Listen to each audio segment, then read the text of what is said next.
Assalamu alaikum students, I am Ehsan and you are watching Learning Corner online. Today I am going to deliver my lecture on modal verbs. Modal verbs. Today I will discuss the modal verbs. Okay, these modal verbs are used to communicate suggestion.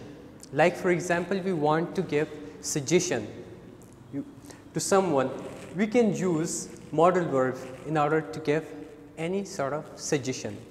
Okay, we use this modal verb in order to express our ability. Okay, if we want to make any offer, we can make an offer by using these modal verbs. We also express a possibility by the virtue of modal verbs.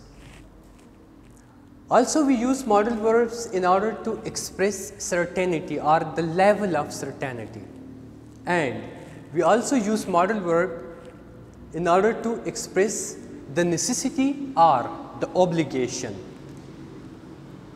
We also use modal verb when we ask permission. Okay, so these are the different uses of modal verbs. Now I am going to discuss the certain rules that these modal verbs follows. Okay, rule number first, that these modal verbs do not take s, they do not take s with the third person singular. No addition of s is there with the verb in case of third person singular. Okay, these modal verbs are always followed by the base form of the verb. They are followed by the base form of the verb. Whenever we use a modal verb in a sentence, definitely we will use base form of the verb in that sentence. Okay, if we want to refer to the future without using well, we can do it by using a modal verb. Okay, last rule. We cannot use this modal verb alone in a sentence. We must add man verb to them. So these are the certain rules that this modal verb follows. Now let us move on towards the different categories of these modal verbs. We have categorized these modal verbs into three basic categories. Number one is epistemic category, number two is deontic category, and number third is dynamic category. Well, epistemic category is related to the knowledge. It is related to the knowledge or knowledge. Then we have deontic. Deontic is related to the ideals. It is related to the ideals. And then we have dynamic. Dynamic is related to the ability. Okay, let us discuss the epistemic modal verb. Let us discuss the epistemic category of modal verb. So we have further divided the epistemic modal verbs into subcategories.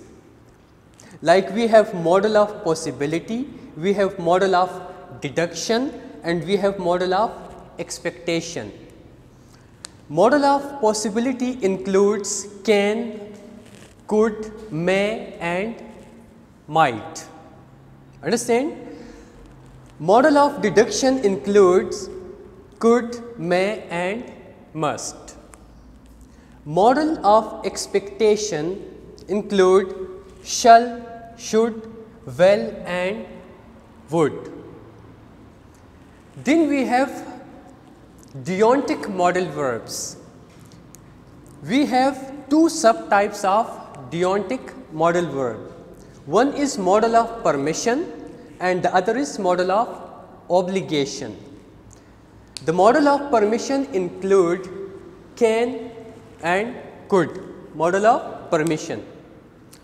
Okay, and modal of obligation include must, shall, would, and well.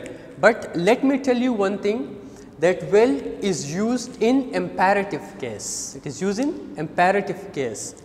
Okay. Then we have dynamic modal verb, the dynamic category of modal verb. It has two subtypes. One is modal of ability and the other is modal of habit. Modal of ability is comprised of can and could, means we can express our ability by using can and could, and these can and could fall under the umbrella of dynamic category of modal verb. Similarly, we have modal of habit, means these modal verbs are used in order to express a habit, an activity which is performed on the usual basis, and it includes might and would. It includes might and would. Okay, let us move on toward the multiple uses of these modal verbs, multiple uses. Now I am going to discuss the different multiple uses of these modal verbs. Like take this example, look at the example number 1. Can this really happens? Here can is used as a modal verbs and it falls in the category of epistemic. So look at the example number 2. Can I use the restroom please? Here can is a modal verb, but here it falls in the category of deontic because it is related to the ideal. Look at the last example.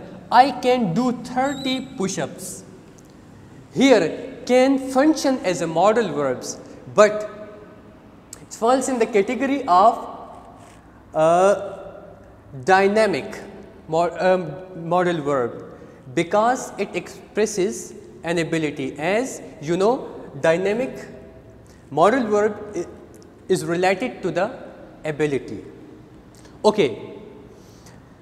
Then we have some defective forms of these modal verbs. But let me tell you one thing, that these defective forms of modal verbs are used in informal writing. Like for example, we have be able form, be able to. Be able to is the defective form of can. Like I can do it. Now if I want to replace this modal verb which is can with the defective form, the sentence will be like this: I am able to do this. He is able to do this. They are able to do it. Understand? So these are some defective forms of modal verbs. Like we have multiple defective forms of modal verb must, like we have to, like have got to, like need to. So if we want to replace the modal verb must with its defective form, so we have multiple defective forms of modal verb must, and these defective forms include have got and need to. Mean we can replace it with these different modal verb. Like well is a modal verb. We also have a defective form of this modal verb, and that is be going to. Be going to is the defective form of modal verb well. Like for example, it will rain tomorrow. No, I want to use defective form instead of actual modal verb. So the sentence will be like this: it is going to rain tomorrow. Thank you, students. That's all for today. Stay blessed. Thank you.